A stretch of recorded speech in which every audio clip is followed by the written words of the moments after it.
There is a part of you that smiles in your victories, that stands a little taller when you show up as the person you were born to be. But there is also another part, the one you've been tolerating for far too long. The quiet, cunning, persistent version of you that talks you out of action, that convinces you to choose comfort over courage, that promises you tomorrow will be different while stealing every ounce of today's opportunity. That is your weak self. And make no mistake, it is stealing from you, not in bursts you can see, but in a steady drip that eventually drains your life dry. It steals your mornings first, replacing clarity with hesitation. It steals your focus next, scattering your attention until your days blur into each other. It steals your self-respect slowly, each time you say you'll do something and don't follow through. And perhaps most dangerously, it steals your future by convincing you that you have more time than you actually do. You don't see the theft in a single moment. You see it in the years you can't get back, in the dreams that never left your head, in the relationships that withered because you didn't give them the attention they deserved, in the skills you never developed because you kept waiting for the right time. The weak self is not some external enemy. It lives in you. It knows your every thought. It knows exactly what fears to play on, exactly what comforts to dangle in front of you, exactly what story to tell you so you'll back down without a fight. It will disguise itself as logic, as patience, as self-care, and it will use these masks to lull you into a life far smaller than the one you're capable of living. The truth is, you've already felt the cost. Every time you see someone less experienced than you move faster, it's because they didn't stop to negotiate with their weaker self. Every time you watch an opportunity pass by, it's because your weak self convinced you to think about it instead of seize it. Every time you feel the ache of regret, it's a receipt, proof that you allowed that version of you to make decisions in your place. But there's something your weak self never wants you to realize. It has no real power. It only has the authority you give it. It cannot act without your permission. And the moment you revoke that permission, the moment you stop listening, stop obeying, stop giving it a seat at the table, it begins to wither. Killing it begins with seeing it for what it truly is. Not a part of your identity, not a permanent limitation, but a squatter in your mind that has overstayed its welcome. It has lived off your indecision and your excuses long enough. And the day you decide you're done tolerating it is the day it starts losing its grip. But don't expect it to go quietly. It will fight back. It will throw every fear you've ever had in your face. It will remind you of every failure, every shortcoming, every reason you should stay exactly where you are. That's when you have to act, not with more thought, but with movement. Movement is the only language the weak self doesn't understand. When you act without hesitation, it loses its voice. From this day forward, you have to treat every moment of hesitation as theft. Every excuse, a robbery in progress. Every compromise, a deal you're making with the part of you that wants to see your potential rot, and you have to cut it off fast, decisive, uncompromising. Because your weak self is not just costing you comfort, it is costing you your life. Your weak self is not lazy. Laziness is obvious. Weakness is strategic. It knows that if it tells you to do nothing, you'll notice. So instead, it tells you to do just enough to feel like you're moving, while ensuring you never actually get anywhere. It fills your days with busy work, safe goals, half efforts that never threaten the status quo, and you mistake this for progress, not realizing you're running on a treadmill, burning energy without changing your position. This is why the weak self is so dangerous, because it doesn't stop you outright. It slows you down just enough so that you never reach the tipping point where momentum takes over. It knows that if you tasted what your life could be at full speed, you'd never settle for its half measures again. So it keeps you in the in-between, just successful enough to keep you comfortable, just stagnant enough to keep you from breaking free. To kill it, you have to demand results that leave no room for pretending. You have to stop setting goals that you can hit without changing who you are. The weak self loves those goals, the ones that let you keep your old habits while claiming you're building a new life. But real change doesn't come from doing what you've already proven you can do. Real change comes from setting a standard so high the weak self can't survive in it. This means doing what you least want to do when you least want to do it. It means showing up on the days when every excuse feels justified.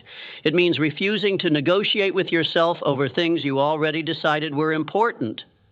Because every time you let the negotiation happen, you give the weaker self a microphone and a spotlight, and it will use both to convince you that settling is wisdom.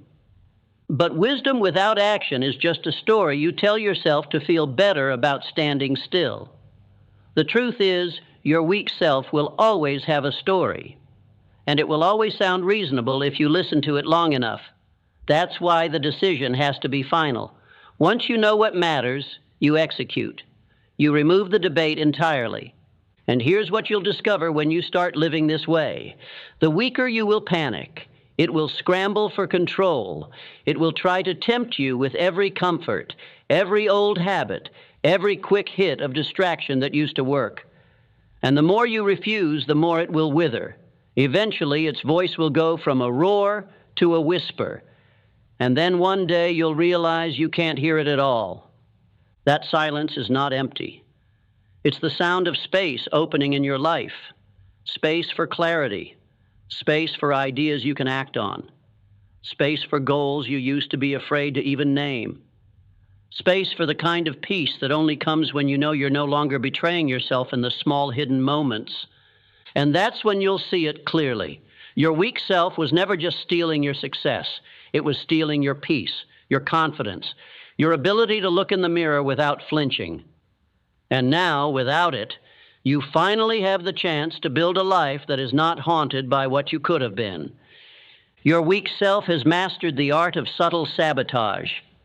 It doesn't knock you over in one violent blow. It chips away at you piece by piece until you don't recognize the person you've become. It's in the little moments, the extra 10 minutes you stay in bed, knowing it will make you rush the rest of the morning. The phone you reach for when you should be reaching for your goals. The words, "I'll start tomorrow," that slip out of your mouth.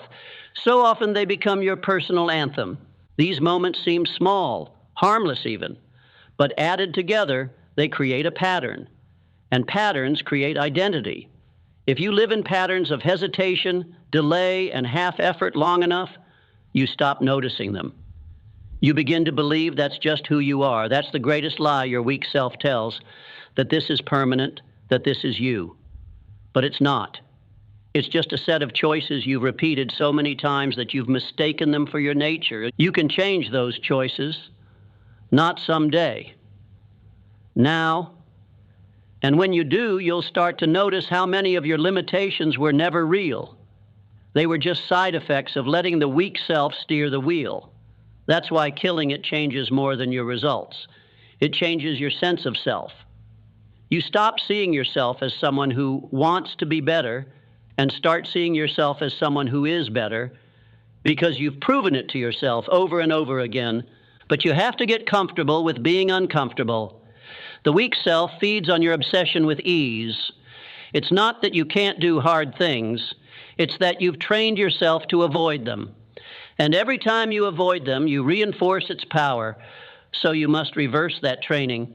You must go toward the things that make you tense, anxious, uncertain. Not because you enjoy discomfort, but because you understand it's the price of strength. You see, your weak self will never walk you into the unknown. It will never tell you to try something before you're ready. It will never push you into a room where you're the least experienced. And yet, those are the exact places where growth lives. Those are the exact moments that forge the kind of person who doesn't need to chase confidence, because confidence has been built into their bones. The more you live in those moments, the more the balance of power shifts. You'll feel it. You'll catch yourself making decisions that the old you would have avoided entirely. You'll start saying yes to opportunities you used to turn down. You'll find yourself moving without overthinking, trusting your own judgment without needing someone else to validate it. That's when you know the weak self is losing. And when it starts losing, it will do what all dying things do. It will fight harder. It will dig deeper into your fears, try to make you nostalgic for your comfort zones, tempt you with the illusion that going backward will feel like coming home, but you'll know better. Because once you've tasted the life you were meant to live, you can never truly want the smaller one again. That's the truth your weak self never wants you to find out, that the moment you decide it's over, it really is. Your weak self thrives in the shadow of your potential. It knows exactly how powerful you could be if you ever decided to operate at full capacity, and it's terrified of that day. That's why it works so hard to keep you distracted, entertained, and just comfortable enough to forget you're meant for more. It feeds you little wins that feel good in the moment, but leave you empty afterward. The kind of victories that don't move your life forward, only sideways. The tragedy is that most people live their entire lives in that sideways motion. They mistake movement for progress, busy work for purpose, distraction for rest. They work hard, but not on the things that actually matter. And it's all by design. The design of the weak self that knows real progress would make it irrelevant. To break that design, you have to be ruthless with your focus. You have to decide that not all movement is worth your time. You have to separate what builds you from what keeps you spinning in place.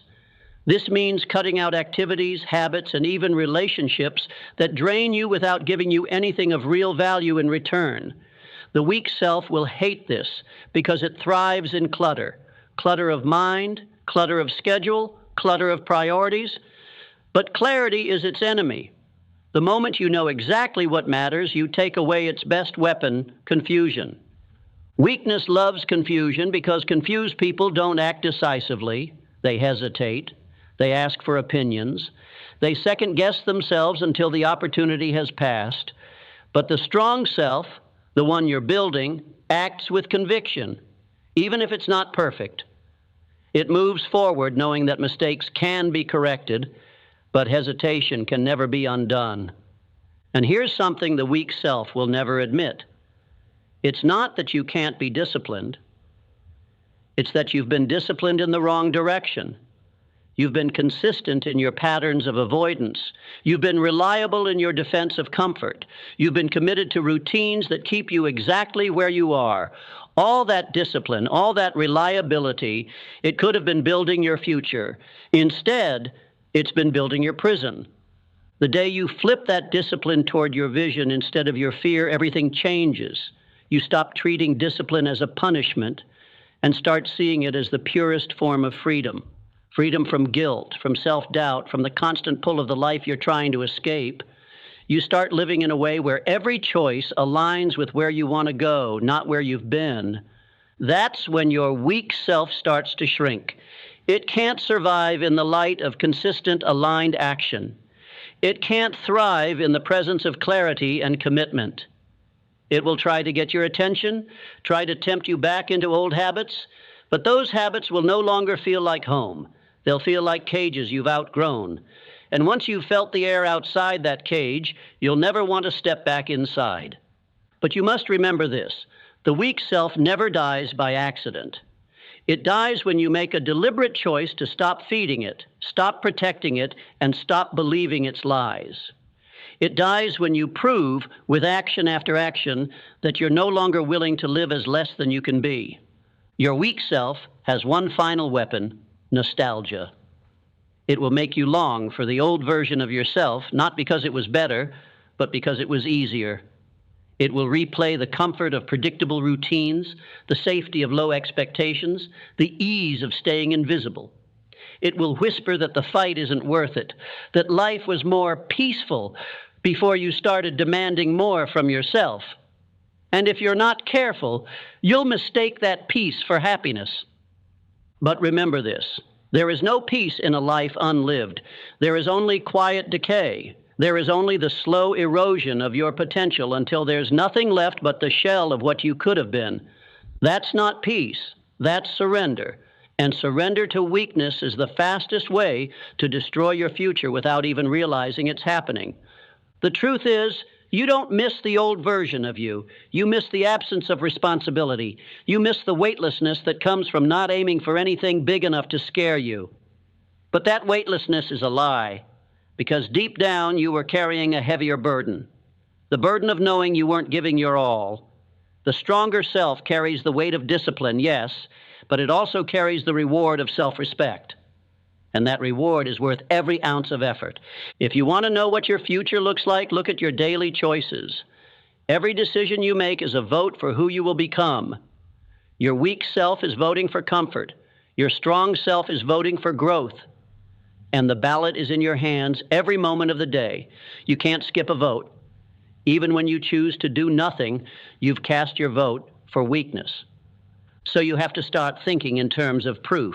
What proof did I create today that I am building the life I claim to want? What actions did I take that the weaker me would have avoided? What did I say no to because it didn't serve my vision? These are the questions that keep you honest. These are the questions that starve the weak self and feed the strong one. Over time, this becomes who you are, not someone trying to be disciplined, but someone for whom discipline is simply the default. Not someone forcing themselves to be confident, but someone whose confidence is the natural result of keeping promises to themselves. And when you live like this, your weak self becomes unrecognizable. It no longer speaks in a voice you can mistake for your own. But this will never happen by accident. It happens when you decide, really decide, that your future is worth more than the fleeting comfort of the present. It happens when you stop romanticizing the easy way and start respecting the hard way for what it is, the only way to a life worth living. There will come a day when the voice of your weak self is barely a whisper, and on that day you will understand something profound. It was never as strong as you thought. It was only as strong as your willingness to listen. All along, it fed on your hesitation, your overthinking, your endless debates about whether now was the right time. Once you stop feeding it, you see it for what it is, a parasite that cannot survive without your consent. But here's the danger. Just because it's quiet doesn't mean it's gone. Weakness waits for openings. It waits for you to celebrate a little too much, to let your standards drop just a little, to tell yourself you've earned a break from the things that built you. And the moment you leave the door cracked, it will slip back in, dressed like an old friend, ready to reclaim its place. That's why you must live with vigilance. Not paranoia, vigilance.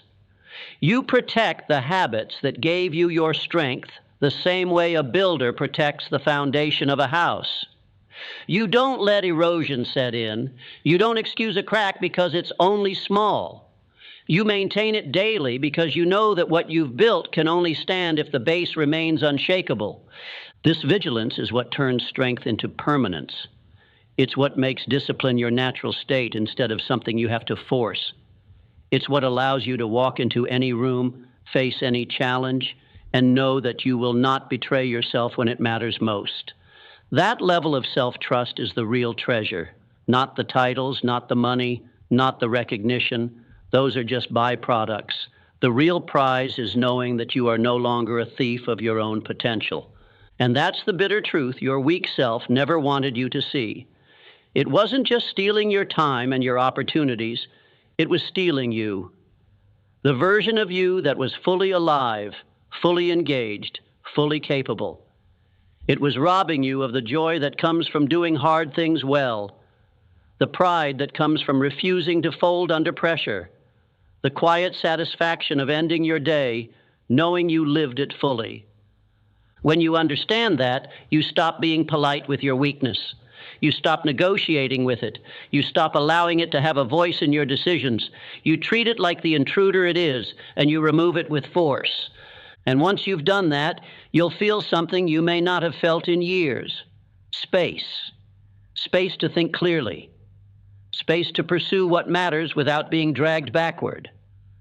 Space to live without the constant weight of knowing you could be doing more, but aren't.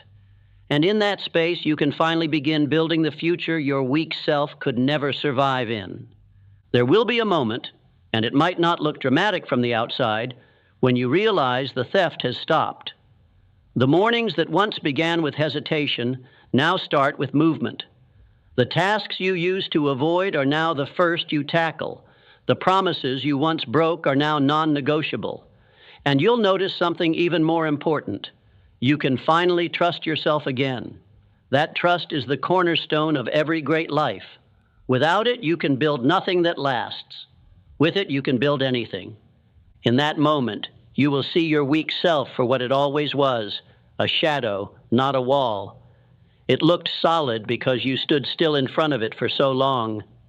But once you stepped forward, once you put it under the light of decisive action, it dissolved. And all the time it told you it was protecting you. It was really protecting itself from being exposed. The truth is, you didn't just take back your time. You didn't just take back your focus. You took back yourself. You reclaimed the fire you had when you still believed anything was possible. You rebuilt the self-respect that comes only from living in alignment with your highest standards. You became someone who no longer wonders if they can rise to the occasion, because you rise every single time. And when others see you, they will feel it. They will sense the difference, even if they can't name it. They will wonder how you became this person, and some will try to pull you back to where you used to be, not because they wish you harm, but because your strength makes them see their own weakness. Let them. Your job is not to dim so they can feel safe.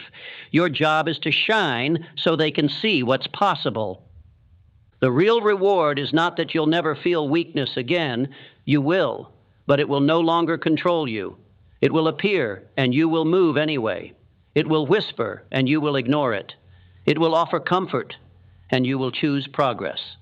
And every time you do, you will feel the gap widen between the life you have and the life you once feared you'd be stuck in forever. That gap is your victory. It's the proof that you fought for your future and won. And one day, when you look around at the life you've built, the opportunities you seized, the relationships you nurtured, the growth you refused to postpone, you will know exactly when it began.